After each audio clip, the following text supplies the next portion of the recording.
Good morning everyone. Deepti SK education hub channel पर आपका स्वागत है। अब तक हम प्रश्नावली 1, प्रश्नावली 2 और प्रश्नावली 3 को कंप्लीट कर चुके हैं। आज हम प्रश्नावली 4.1 को हल करेंगे।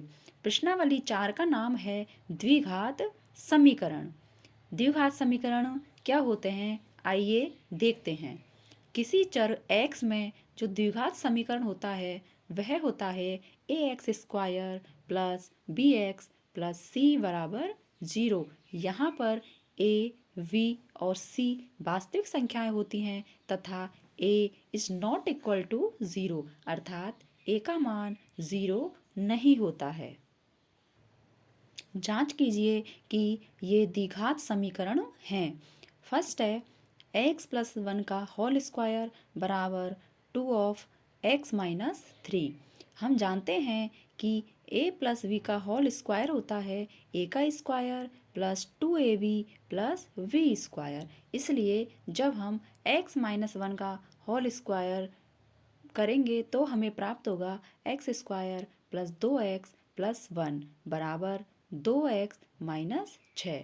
इसलिए x square plus 2x minus 2x plus 1 plus 6 बराबर 0। इसलिए एक्स स्क्वायर प्लस 7 बराबर 0 प्राप्त होगा, अर्थात यह समीकरण एक द्विघात समीकरण है।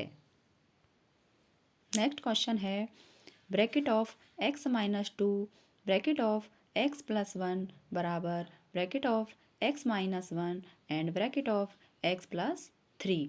इसलिए हम x को इस पूरे x प्लस 1 से मल्टीप्लाई करेंगे और माइनस 2 को भी इस x प्लस 1 से मल्टीप्लाई करेंगे। तो हम देखेंगे x into x plus 1 minus 2 into x plus 1 equal to, इसी प्रकार इधर भी हम x को x प्लस 3 से मल्टीप्लाई करेंगे और माइनस 1 को x प्लस 3 से मल्टीप्लाई करेंगे। तो हमें प्राप्त होगा x into x plus 3 minus x 1 into x plus 3। इस प्रकार x square plus x minus 2x minus 2 बराबर x square plus 3x minus x minus 3। इस प्रकार हम देखेंगे x square minus x minus 2x minus 2 plus 3 बराबर 0। X square cancel हो जाएंगे तो हमें प्राप्त होगा माइनस 3x प्लस 1 बराबर 0। चूँकि यहाँ x की घात 1 है इसलिए यह द्विघात समीकरण नहीं है। नेक्स्ट क्वेश्चन है 2x minus 1 into x minus 3 बराबर x plus 5 into x minus 1। यहाँ हम देखेंगे 2x into x minus 3 minus 1 into x minus 3 बराबर x into x minus 1 plus 5 into x minus 1। इस प्रकार हम देखेंगे कि 2x square minus 6x minus x plus 3 बराबर x square minus x plus 5x minus 5। इस प्रकार 2x square minus 7x plus 3 बराबर x square plus 4x minus 5। इसलिए 2x square minus x square minus 7x minus 4x plus 3 plus 5 बराबर 0। इस प्रकार हमें प्राप्त होगा x square minus 11x plus 8 बराबर 0। यहाँ x की अधिकतम घात 2 है इसलिए यह समीकरण द्विघात समीकरण है। अगला क्वेश्चन है निम्न को द्विघात समीकरण के रूप में निरूपित कीजिए। यदि किसी आयत का क्षेत्रफल 520 मीटर स्क्वायर है, इसकी लंबाई चौड़ाई के दुगने से एक अधिक है, तो आयत की लंबाई और चौड़ाई ज्ञात कीजिए। माना आयत की चौड़ाई x मीटर है इसलिए प्रश्नानुसार आयत की लंबाई होगी 2x प्लस 1। हम जानते हैं कि आयत का क्षेत्रफल होता है लंबाई इंटू चौड़ाई, इसलिए क्षेत्रफल का मान हमें दिया है 528 बराबर होगा लंबाई 2x प्लस 1 इंटू चौड़ाई x। इसलिए 528 बराबर 2x स्क्वायर प्लस x। जब हम इनको राइट हैंड साइड में लेंगे तो हमें प्राप्त होगा 2x² प्लस x माइनस 528 बराबर 0। इस प्रकार हमें द्विघात समीकरण प्राप्त होगी। नेक्स्ट क्वेश्चन है, दो क्रमागत धनात्मक पूर्णांकों का गुणन 306 है तो पूर्णांक ज्ञात कीजिए। माना दो क्रमागत धनात्मक पूर्णांक x और x प्लस 1 है। क्रमागत का मतलब होता है क्रम से आने वाले धनात्मक पूर्णांक। प्रश्नानुसार इनका गुणा 306 है तो x इंटू एक्स प्लस 1 बराबर 306।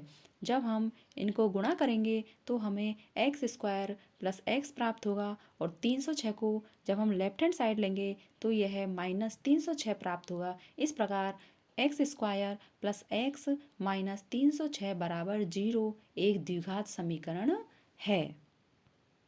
नेक्स्ट क्वेश्चन है, एक रेल 480 किलोमीटर की दूरी समान चाल से तय करती है। यदि चाल 8 किलोमीटर प्रति घंटा कम हो जाए तो रेल 3 घंटे अधिक लेती है, तो रेल की चाल ज्ञात कीजिए।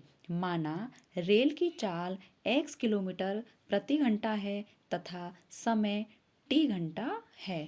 हम जानते हैं कि दूरी बराबर होता है चाल इंटू समय, इसलिए दूरी 480 बराबर हो जाएगा चाल x इंटू समय t। इसे हम समीकरण नंबर 1 मानेंगे।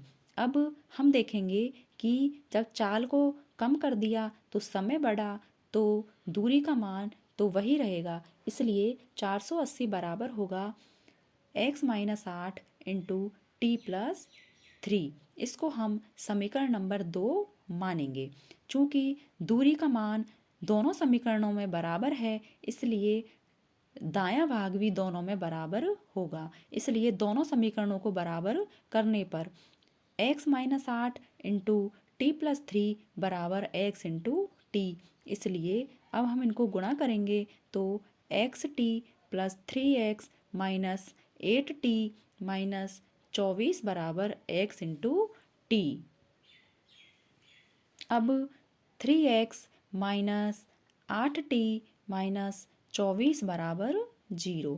इस प्रकार 3x माइनस 8, चूँकि t का मान हमें दिया नहीं है, हमने माना है, इसलिए हम t का मान रखेंगे 480 बटा x माइनस 24 बराबर 0। इस प्रकार जब हम इस समीकरण को x से गुणा करेंगे तो हमें प्राप्त होगा 3x² माइनस 3840 माइनस 24x बराबर 0।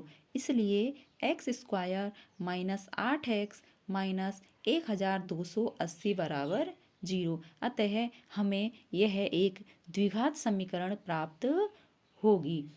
अब हम प्रश्नावली 4.1 को कंप्लीट कर चुके हैं। यदि आपको इस प्रश्नावली में कोई भी डाउट हो तो हमें कमेंट बॉक्स में कमेंट कीजिए। मिलते हैं नेक्स्ट वीडियो में। Thank you.